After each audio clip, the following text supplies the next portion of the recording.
হচ্ছে ইডি পরিবারের পক্ষ থেকে শুভেচ্ছা এবং আজকের ক্লাসে স্বাগতম। ইডি পরিবার বাংলাদেশে তোমাদেরকে দিচ্ছে প্রতি মাসে মাত্র 500 টাকায় সকল সাবজেক্টে পড়াশোনার সুযোগ। এইটা যদি একটা ফাংশন হয়, সেটা P of x, F of x, G of x, যে কোনো কিছু হইতে পারে। সো সেই ফাংশনের জন্য কত ভ্যালু হইলে এক্স এর এই ফাংশনের মানটা 0 হবে এবং হচ্ছে এটাকে আমরা একটা উৎপাদক হিসেবে লিখতে পারবো। -1 কিউব দিলে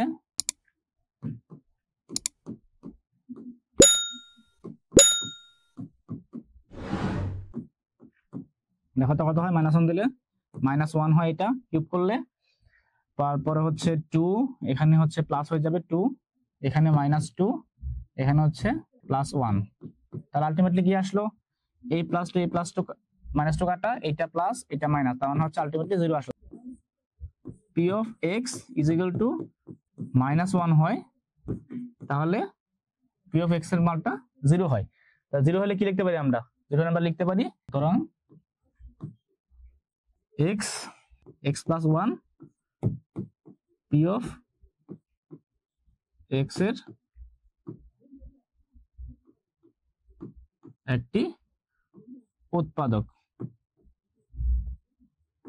তার মানে হচ্ছে x + 1 তিনবার লিখবো। ওকে, লিখলাম তিনবার লিখলে এখানে কত আছে, x3।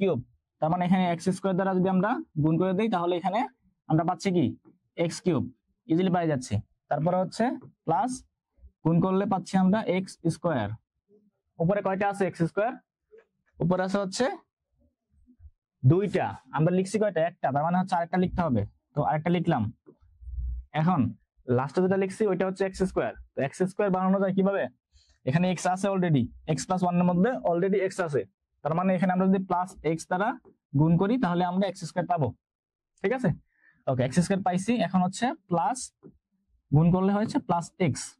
যদি +x হয়, আমরা এখানে কত x আছে? উপরে 2x লিখছি, কয়টা? একটা, তাহলে আরেকটা লিখতে হবে, লিখলাম একটা। এখন x আছে শুধু, এখানেও x আছে, তাহলে এখানে এখন আমরা কিভাবে বানাইতে পারি বলতো? আগে তো কোন একটা ছিল, আমরা x দ্বারা গুণ করতাম বা 2x সামথিং কে সেটা গুণ করতাম। এখন এখানে x আছে, এখানেও x আছে, তাহলে কি দ্বারা গুণ করতে হবে? +1 দ্বারা গুণ করলে আমরা হচ্ছে x পাবো, চেঞ্জ হবে না, কারণ 1 দ্বারা গুণ করলে ভ্যালু চেঞ্জ হয় না। 1 আর 1 গুণ করলে +1। আবারও দেখো, এই যে +1 আসছে, এই যে +1 দেখছো, আর এই যে +1। বলছিলাম লাস্টে যে রাশিটা আছে, মানে লাস্টে যে এটা আছে, ভ্যালুটা আছে কনস্ট্যান্ট, এইটা যদি মিলে তাহলে বুঝবা যে অঙ্কটা হচ্ছে। ওকে, তাহলে আমরা পরের লাইনে যাই। কমন নেওয়া যায় কি বলতো এখান থেকে? x + 1। ওকে, তো x² + x + 1। ওকে, কি আছে আমাদের? x * y² + z² y * z² + x² + z * x² + y² + 3xyz। এটা আমাদের রাশি দেওয়া আছে, অঙ্কটা দেওয়া আছে, এটা দাগটা দেওয়া আছে। এটা এখন আমরা কি করব? আমরা এটাকে পুরোটাকেই গুণ করে ভাঙাই ফেলি। ঠিক আছে, এটা আমাদের প্রথম কাজ। ঠিক আছে, গুণ করে ভাঙাই ফেলে কি হয়? এখানে x y² + x z² + y z² + y x²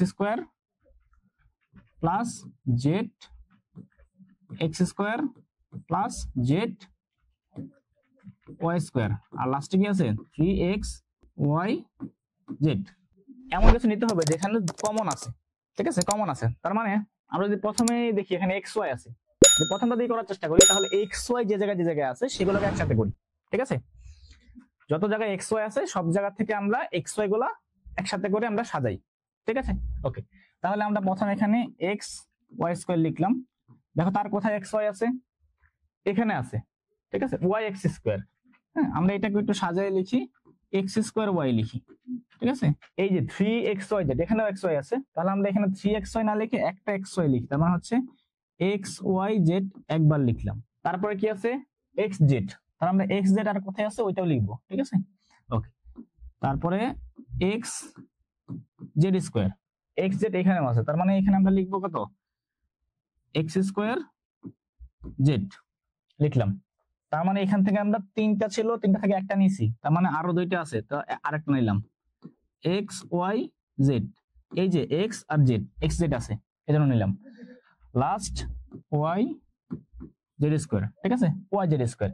এখন ওয়াই জেড স্কোয়ার আছে, আর এখানে কি আছে, জেড ওয়াই স্কোয়ার, তার মানে হচ্ছে আমরা লিখবো হচ্ছে একটু সাজায়া ওয়াই স্কোয়ার জেড, লাস্টে হচ্ছে এক্স ওয়াই জেড।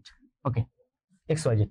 এখন খেয়াল করো, আমরা যদি এক্স ওয়াই কমন নেই এখান থেকে, ঠিক আছে, তাহলে কি হয়, এক্স ওয়াই কমন নিলে, এই তিনটা থেকে এক্স ওয়াই কমন নিলে কি হয়, এক্স ওয়াই কমন নিলে হচ্ছে ওয়াই, এখানে ওয়াই থাকলো, এখানে এক্স থাকলো, এখানে কি থাকলো, জেড থাকলো।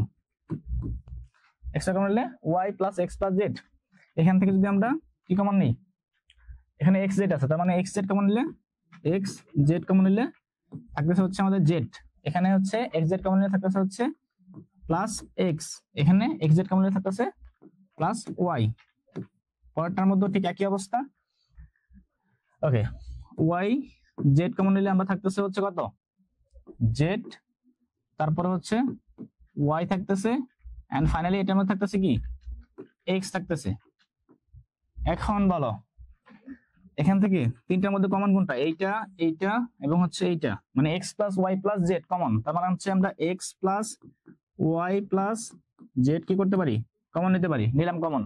বাকি আছে কি, X Y, X Z, Y Z, কি লিখতে পারি, X Y plus X Z plus Y Z, ঠিক আছে। এই দুইটা জিনিস কমন নিলে আমাদের ম্যাথটা হয়ে গেল। তার মানে হচ্ছে আমাদের আনসারটা কি হবে, আনসারটা হবে হচ্ছে X plus Y plus Z, finally কি আছে, এক্স ওয়াই, তারপর হচ্ছে ওয়াই জেড আমরা লিখতে পারি, তারপর হচ্ছে আমরা এক্স জেড, ঠিক আছে, এটাই হচ্ছে আমাদের আনসার। এখন দেখো, আমি যেহেতু এখানে প্রথম এক্স ওয়াই আছে, মানে এক্স ওয়াই স্কোয়ার আছে, তাহলে আমরা কি করছি, এক্স ওয়াই যে জায়গায় আছে, যেখানে এক্স ওয়াই স্কোয়ার আছে সেখানে এক্স ওয়াই আছে, আবার যেখানে ওয়াই স্কোয়ার এক্স আছে সেখানেও কিন্তু কি আছে, এক্স ওয়াই আছে, মানে এক্স ওয়াই তো কমন, হয়তো একটা এক্স বেশি আছে, হয় একটা ওয়াই বেশি আছে, কিন্তু এক্স ওয়াই কমন। তো ওই জায়গাটা আমি খেয়াল করছি, খেয়াল করে আমি এক্স ওয়াই স্কোয়ার যে নিছি এখান থেকে, আবার এখান থেকে এই যে দেখো ওয়াই এক্স স্কোয়ার, এটা কি ওয়াই এক্স স্কোয়ার, ঠিক আছে, ওয়াই এক্স স্কোয়ার কে আমি এখানে লিখছি, যেহেতু আগে এক্স আসে, অ্যালফাবেট পড়ার সময় কি আগে এক্স তারপরে ওয়াই, এই জন্য আমি আগে এক্স স্কোয়ার পরে ওয়াই স্কোয়ার লিখছি, যদি এখানে ওয়াই এবং এক্স স্কোয়ার উল্টা লেখা ছিল, ওয়াই এক্স স্কোয়ার লেখা ছিল, আমি এখানে সাদাই লিখছি, ঠিক আছে, মানে এক্স স্কোয়ার ওয়াই লিখছি। তারপরে এখানে তিনটা এক্স ওয়াই জেড ছিল, তিনটা থেকে একটা এখানে লিখছি, একটা এখানে লিখছি, একটা এখানে লিখছি, তিনটা হইলো কি না, তিনটা হয়েছে। ওকে, ফাইনালি ওইগুলো একই অবস্থা করছি। এখানে কি ছিল, এক্স জেড স্কোয়ার, তো এক্স জেড স্কোয়ার ছিল, আমি এক্স জেড স্কোয়ার কে এখানে লিখে তারপর এক্স এর সাথে জেড যে জায়গায় আছে এক্স জেড সেখান থেকে লিখে আনছি, যেমন হচ্ছে এখানে এক্স জেড ছিল, এই যে এখানে এক্স জেড এটাকে সাদায় লিখছি, তারপর এখানে একটা এক্স ওয়াই জেড লিখছি, বাকিটা একই অবস্থা, ওয়াই জেড স্কোয়ার ছিল, এখানে ওয়াই জেড স্কোয়ার লিখছি, লেখার পরে ওয়াই জেড যেখানে আছে ওয়াই স্কোয়ার জেড এর মধ্যে ওয়াই জেড আছে, তো ওইটাকে এখানে লিখছি, এখানে লেখার পরে তারপরে আবার একটা এক্স ওয়াই জেড লিখছি। মূল কথা হচ্ছে এক্স ওয়াই জেড তিনটা ছিল, আমি ভাঙায় তিনটা জায়গায় তিনটা লিখছি, যাতে করে আমি হচ্ছে ম্যাথটাকে সহজে করতে পারি। আমার ম্যাথ করার সময় ইন্টেনশন থাকতে হবে ম্যাথটাকে যত সহজে ভিজুয়ালাইজ করা যায়, যত সহজে করা যায়। ঠিক আছে, তাহলে আজকের মতো তোমাদের কাছ থেকে বিদায় নিচ্ছি। ভালো থাকো সকলে, এবং এডু পরিবারের সাথে থাকো, ভালো করে লেখাপড়া করো, শুভকামনা।